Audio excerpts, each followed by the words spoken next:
Getting in breaking inputs on this very story, we are now learning that the BJP has fact-checked Congress on the farmers' agitation and their demands. One of the major demands by protesting farmers is to double the days under Manrega to 200. This means doubling the payout under the scheme to rupees 1.4 lakh crores. The Congress led by the India bloc says that this is doable and it is necessary. It is also taking credit for Manrega, which was called Enrega when it was in power. Indeed, it launched that scheme, but once again, the Congress is misleading farmers about its own commitment to Manrega. This is what the BJP has to say. Here's another set of hard facts that expose the party's duplicity. Members of Sonia Gandhi's parallel government body, the NAC, had accused the UPA of undermining the Enrega by modifying several provisions of this law. In fact, I quickly go across to our correspondent Payal, who will be expanding on all those fact checks now being done by the BJP. Payal, take us through all those points. Essentially saying that the UPA, which is of course led by the Congress party, had always tried to mislead the farmers, and it in fact puts out a couple of facts, including the fact that in 2012 the UPA froze the minimum wage paid under the Manrega to rupees 100. That meant that the pay under Manrega was lower than the minimum wage in the states. It also says that at the time when the additional Solicitor General Indira Jaising had remarked that anyone paid less than the country's minimum wages was into forced labor. So this was obviously a prosecutable offence, and in other words, UP had no qualms about reducing the peasantry to the status of an enslaved labor. So all of these issues have been put into fact in terms of the fact that in 2013 January, the UPA Rural Development Ministry had also rejected the recommendations of the Manrega wages that should be indexed onto minimum wages for agricultural workers. So obviously, whatever the Congress party is now doing is just politics. That's what the BJP is really alleging. Right. That they had, in fact, ample opportunities to work towards the cause of the farmers, but they only kept on misleading the farmers.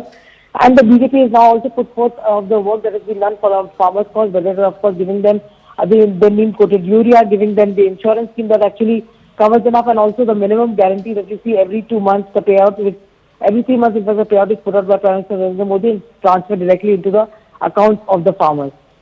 All right, many thanks to you, Payal, for bringing in all those facts and inputs for us. But on that note, let's also go across to Aman, who's joining me on the phone line as well.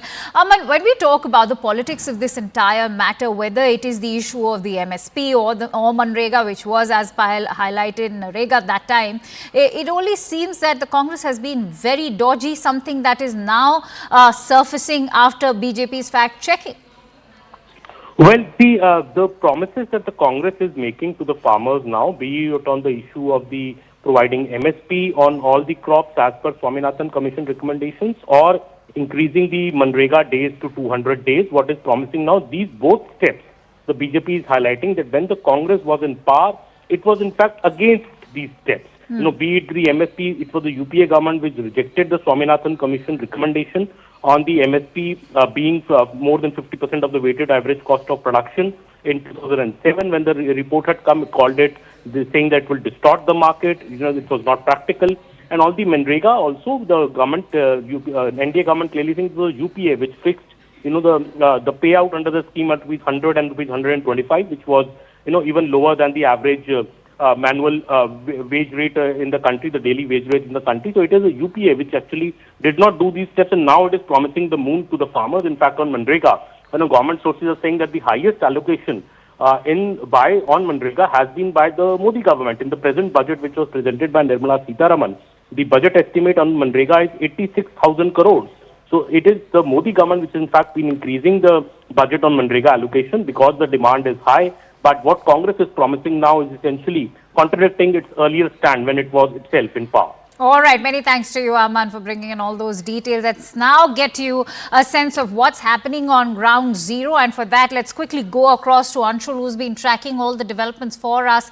Currently, he is stationed at the Shambhu border. Remember, this is also one of those borders which remain extremely fragile and has also witnessed some kind of violence on day one as well. Anshul, give us a sense of what the farmers, are saying, because we've just played out the politics of this. The BJP has been very firm about their stance, saying that nothing can be done overnight. If the farmers want, they should come and talk to us, and that they are being very impulsive is the sense that the BJP is giving us.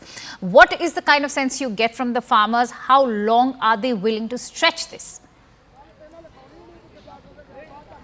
So yes, I've spoken to a lot of farmers who have gathered over here, and they say that they are ready with supplies for at least the next 6 months, and they are ready for this long haul yet again.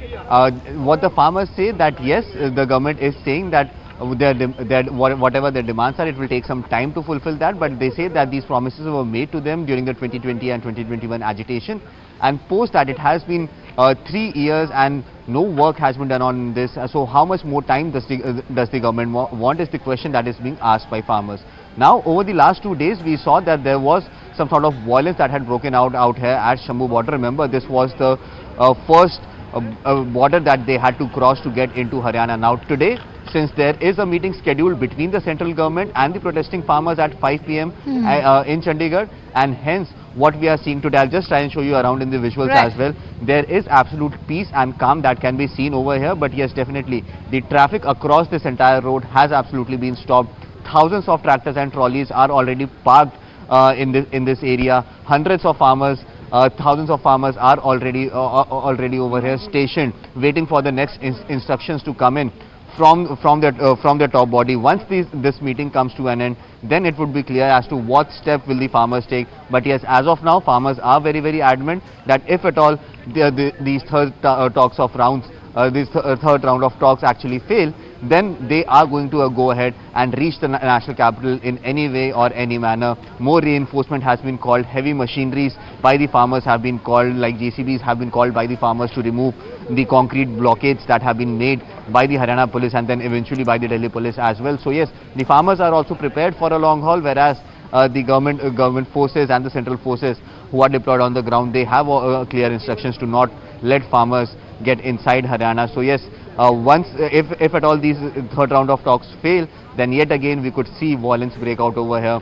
More than 24 police officials from the Haryana police force have already been injured. Farmers claim that more than hundreds of protesting farmers have been injured in the tear gas shelling that has happened, and also the rubber pellets that were fired. So yes, there is injuries on both the sides. People are getting hurt, but yes, it remains to be seen if at all government will today finally be able to pacify the farmers to go back to their houses, and they will make sure that the promises will be fulfilled, or at least some midway is found. Absolutely.